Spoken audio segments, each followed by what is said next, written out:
UI UX Python నేర్చుకోండి, లక్షలు సంపాదించండి. Join quality thought.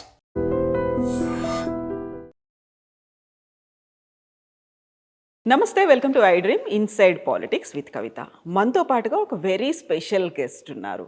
తను హైలీ ఎడ్యుకేటెడ్, పారిశ్రామికవేత్త, బట్ సాఫ్ట్ స్పోకెన్గా ఉండేటువంటి ఎంపీ. 2 టైమ్ ఎంపీ అయినప్పటికీ కూడా నేను లీడర్ని కాదు, పొలిటీషియన్ కాదు అంటూ డైరెక్ట్గా చెప్పగలుగుతున్నటువంటి కొండా విశ్వేశ్వరరెడ్డి గారు మనతో పాటుగా ఉన్నారు.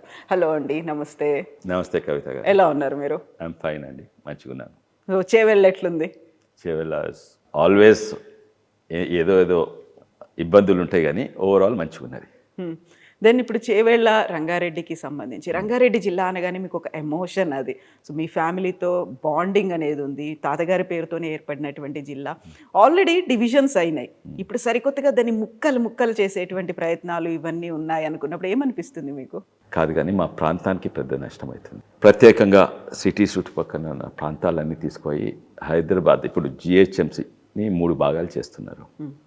అందులో ఒకటేమో మల్కాజ్గిరి అంటున్నారు, ఇంకా ఏంది మల్కాజ్గిరి, గ్రేటర్ మల్కాజ్గిరి కార్పొరేషన్, తర్వాత గ్రేటర్ సైబరాబాద్ కార్పొరేషన్, ఇంకా ఓల్డ్ సిటీ, ఇంకా చుట్టుపక్కల ఇక్కడ సైడ్ కలిసి అది గ్రేటర్ హైదరాబాద్ అని చేస్తున్నారు. అందులో శంషాబాద్ను, రాజన్నర్, అత్తాపూర్, బాలాపూర్, బడంగ్పేట్ వీటన్నింటిలో అందులో కలుపుతున్నారు. సాధారణంగా మీద నుంచి చూస్తే, దూరం నుంచి చూస్తే తప్పేం లేదు, 3 కార్పొరేషన్ చేస్తున్నారు. కానీ మా రాజన్నర్ వాళ్ళకైతే చాలా ఇబ్బంది. ఎందుకంటే వీళ్ళందరూ చిత్తశుద్ధితోటి ఉంటారు. They won't be involved in crimes. పని చేసుకుంటారు, ప్రాపర్టీ ట్యాక్స్ కడతారు, ఎలక్ట్రిసిటీ బిల్ కడతారు, వాటర్ బిల్ కడతారు, ఏదో చిన్న దుకాణం ఉంటే ఆ ట్రేడ్ లైసెన్స్ కూడా కడతారు. ఓల్డ్ సిటీలో ఎవరైనా కడతారా అండి?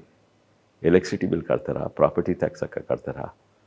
తర్వాత ప్రాపర్టీ ట్యాక్స్ పెంచితే ఇక్కడ పెంచుతారు, అక్కడ పెంచారు. ఇప్పుడు కూడా చూడండి, ప్రాపర్టీ ట్యాక్సెస్ ఓల్డ్ సిటీ ఎంతున్నాయి, పక్కకు నీళ్ళ బిల్ కట్టరు. ఎలక్ట్రిసిటీ అధికారి బిల్ కలెక్షన్కి పోతే తన్నేలు కొడతారు. అది కూడా ఓకే, కానీ అక్కడ ఉన్న ఎమ్మెల్యేలు ఏమంటారు?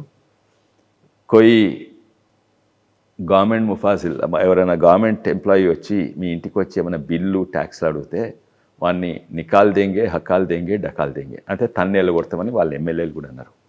అటువంటి ప్రాంతంలో పోయి వీటిని కడుతున్నారు. ఈ పన్నులు, మా పన్నులు మేము కడతాము, ఎంజాయ్ చేసేది వాళ్ళు, ఖర్చు పెట్టేది వాళ్ళు. ఎట్లయితే అంటే అది డిజైన్తో చేస్తుంది సార్. నేను మొదలు నమ్మలేదు, నాకు చూపెట్టిండు కూడా. మీరు మీ కార్పొరేటర్ను ఎలక్ట్ చేసుకోండి, మీ కార్పొరేటర్స్ ఉంటారు, వాళ్ళ కార్పొరేటర్స్, మీ గొంతు ఉండదా అంటే లేదు, ఉండదు సార్, మాకు గొంతు ఉండదు. ఎందుకంటే అక్కడనేమో ముస్లిం మెజారిటీ ఓల్డ్ సిటీ దిక్కు 15-20 వేలకు ఒక కార్పొరేటర్, ఇక్కడ హిందూ మెజారిటీ దగ్గర 50, 60, 70 వేలకు ఒక కార్పొరేటర్. అంటే ఎవరు ఎక్కువ మంది ఉంటారు కార్పొరేటర్స్? వాళ్ళు ఎక్కువ మంది. అంటే వాళ్ళ మేయర్ ఎక్కడ ఖర్చు పెడతారు? వాళ్ళ దగ్గరనే ఖర్చు పెడతారు. పన్నులు ఎవరి దగ్గర వసూలు చేస్తాం? మా దగ్గర. ఇటువంటి ఇబ్బందులు ఎన్నో ఉంటాయి. దీన్ని జెరీమాండరింగ్ అంటారు ఇంగ్లీష్లో. అంటే ఆ డివిజన్లు ఎట్లా, నక్షాలు ఎట్లా పెట్టాలంటే ఒక వర్గానికి లాభమయ్యేటట్టు. ఆ వర్గం ఏంది తెలుసు, ఎంఐఎం, ముస్లిమ్స్. బాధాకరంగా ఏంటంటే ఇప్పటి వరకు అపీజ్మెంట్ అంటారు, వాళ్ళు మెప్పియాలి, ఒప్పియాలని ఇన్కట్స్ అంది ఎన్నో ప్రభుత్వాలు, కాంగ్రెస్ వచ్చినా, టీఆర్ఎస్ వచ్చినా వాళ్ళను మెప్పిస్తూ ఉన్నారు. అండ్ వాళ్ళకు ఇక కోపంగా చెప్పాలంటే వాళ్ళకు సలాంలు కొట్టే అలవాట్లు ఉన్నాయి, మాకు లేవు. ఎవరికి సలాము?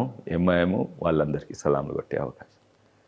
ముఖ్యంగా ఏంటంటే ఏదన్నా ప్రజాస్వామ్యాన్ని నిర్ణయం ఎట్లా తీసుకుంటారండి? ప్రజల అభిప్రాయం తీసుకొని నిర్ణయం తీసుకోవాలి. ప్రజా అభిప్రాయం లేకుండా సడన్లీ నోటిఫికేషన్ వస్తుంది అంటే ఎవరు నిర్ణయం తీసుకుంటారు? నేను అనుకుంటా సెక్రటేరియట్ల సీఎం గారు, మన జిహెచ్ఎంసీ కమిషనర్ అందరు కలిసి తీసుకుంటే మంచి నిర్ణయం అవుతుంటే, కానీ వారి మీద ఢిల్లీ కాంగ్రెస్ ఎవరో ఒత్తిడి ఉన్నది. ఏంటంటే మనం కాంగ్రెస్ పార్టీ, మనం సలాం కొట్టే తీరాలి, వాళ్ళ ఎంఐఎం అనుకున్నట్టే చేయాలి అని ఒత్తిడి పెడితే నిర్ణయాలు సెక్రటేరియట్లు కాలేదు. నిర్ణయాలు మన వట్టిపల్లి గుట్టలు, దా గుట్టల పేరు కూడా మార్చిండ్రు, వటిపల్లి గుట్టలు అంటే శాస్త్రీపురం ఉంటుంది. ఇప్పుడు ఆ వటిపల్లి గుట్టలు పోయి ఓఏసీ హిల్స్ అయింది. ఆ ఓఏసీ హిల్స్ అని నిర్ణయం తీసుకున్నారు, ప్రజాభిప్రాయం కాదు. అయితే ఇది ముఖ్యమైన ప్రాబ్లం అండి. రంగారెడ్డి గారి పేరు ఎప్పుడు కూడా ఉంటుంది, అందరికి కూడా యాదికి ఉంటుంది. దాని గురించి కాదు కొట్లాటిది, అది ఎవరు కూడా మారవలేరు.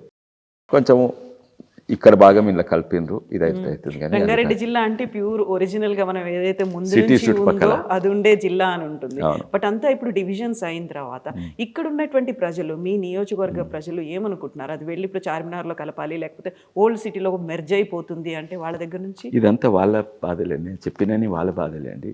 మా పన్నులు ఖర్చు పెట్టేది వాళ్ళు, మాకు గొంతుండదు. మేయర్ వాళ్ళే ఉంటారు, ఎక్కువ మంది కార్పొరేటర్ వాళ్ళే ఉన్నారు, మాకు గొంతు కాదు. అది పెట్టి కొత్త సమస్యలు చెప్తుండ్రు. మేము ఇల్లు కట్టుకున్నా, లేకుంటే పిల్లలకు ఎడ్యుకేషన్ కొరకు దేనికో లోన్స్ తీసుకోవాలని, బిజినెస్ కొరకు లోన్స్ తీసుకోవాలంటే మా లోన్స్ కూడా రిజెక్ట్ అవుతాయి. ఎందుకంటే banks, private sector banks, public sector banks రెండు కూడా లోన్లు ఇస్తేందుకు ఎన్నో చూస్తాయి. మీ ఆమ్దాని ఎంత ఉండు, ఇంతకుముందు తీసుకున్న లోన్ కట్టినరా. అది కాక అన్అఫిషియల్లీ ఇంకోటి చూస్తారు, మీరు ఏ ప్రాంతం నుంచి వచ్చిండ్రు. ఈ ప్రాంతంలో లోన్ వస్తే మళ్ళా ఎవరు కట్టడు, రికవర్ కావు. అయితే ఆ ప్రాంతంతో నన్ను కట్టిండు. అయితే అది కూడా చూస్తాను. నేను ఇప్పుడు ఆ ప్రాంతంలో చేరినాను. అయితే నేను చిత్తశుద్ధితో పనిచేసి నేను లోన్లు అప్పులు తీర్చటోని, నాకు కూడా లోన్లు రావు. ఇటువంటి ప్రాబ్లమ్స్ ఎన్నో ఉన్నాయి. అయితే ఇది మారుస్తారని అనుకుంటున్నాను. ఒత్తిడి అయితే బాగా ఉంటుంది. అండ్ ఇది కేవలం మేము బీజేపీ వాళ్ళము, ప్రభుత్వం, కాంగ్రెస్ ప్రభుత్వం ఏం చేసినా వ్యతిరేకం కాదు. అందరూ కూడా అక్కడ కాంగ్రెస్ వాళ్ళు, ఎంఐఎం వాళ్ళు తప్ప ప్రతి ఒక్కరు దీనికి వ్యతిరేకం. అదే రెడీ టు యాక్సెప్ట్ ఒక మెర్జ్ చేయడానికి రెడీగానే ఉన్నారా? ఎవరు? ఎంఐఎం వాళ్ళు కావాలి, వాళ్ళకి కావాలి అధికారం ఎక్కువ. అప్పుడు తెలంగాణ ఉద్యమం అప్పుడు ఎంతోమంది మిత్రులు మాకు, కిరణ్ కుమార్ రెడ్డిగా మా క్లాస్మేట్, అట్లే ఈవెన్ మా వైఫ్ సైడ్ ఎంతోమంది ఆంధ్ర చుట్టాలు ఉన్నారు, మిత్రులు ఉన్నారు, బిజినెస్లా పర్సనల్గా. వాళ్ళందరూ చెప్పేది, ఒకవేళ తెలంగాణ వస్తే రూరల్ తెలంగాణ ఏమో, గ్రామీణ ప్రాంతం నక్సల్ చేతిలో పడుతుంది, నగరమేమో సాయిబ్ల చేతిలో పడుతుంది, ఓఎస్సీ చేతిలో పడుతుంది. ఇప్పుడు గదే అవుతున్నది. మొత్తం జిహెచ్ఎంసీ తీసుకొని ఆయన చేతిలో పెడుతున్నారు. నక్సలైట్లు అంటే లేరు, నక్సలైట్ అంటే అమిత్ షా వల్ల తగ్గిపోతున్నారు. కానీ ఇది మాత్రం కాంగ్రెస్ ప్రభుత్వం తీసుకోవాలి, ఎంఐఎం చేతిలో పెడుతున్నది. ఇంకోటి చూడండి, మూడు భాగాలు చేస్తారంట కదా, 3 కార్పొరేషన్స్ చేస్తారంట కదా. మల్కాజిగిరి ఏమో 75 కార్పొరేటర్లు అంట, సైబరాబాద్ 75, దీంట్లో 150. ఎందుకు 150? ఎందుకంటే మొత్తం హైదరాబాద్ కంట్రోల్. దాని పేరు కూడా గ్రేటర్ హైదరాబాద్. యాక్చువల్లీ ఇప్పుడు హైదరాబాద్ అంటే ఏమనుకుంటారు, ఎక్కడైనా ఢిల్లీలో అడుగు, అమెరికాలో అడుగు, హైదరాబాద్ అంటే హైటెక్ సిటీ, ఇది అది అనుకుంటారు. చార్మినార్ పాత సిటీ అనుకుంటారు. పేరు కూడా దీని పేరు హైదరాబాద్ ఎందుకు పెట్టిండ్రు?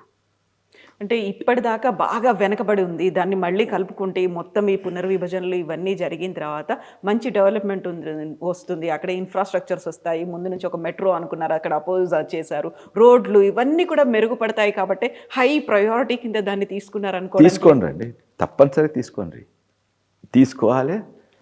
అందుకే దాన్ని ప్రత్యేకంగా జోన్ పెట్టి, ఇప్పుడు శంషాబాద్ ఎయిర్పోర్ట్ను పోయి ఓల్డ్ సిటీలో కలిపితే ఎట్లా?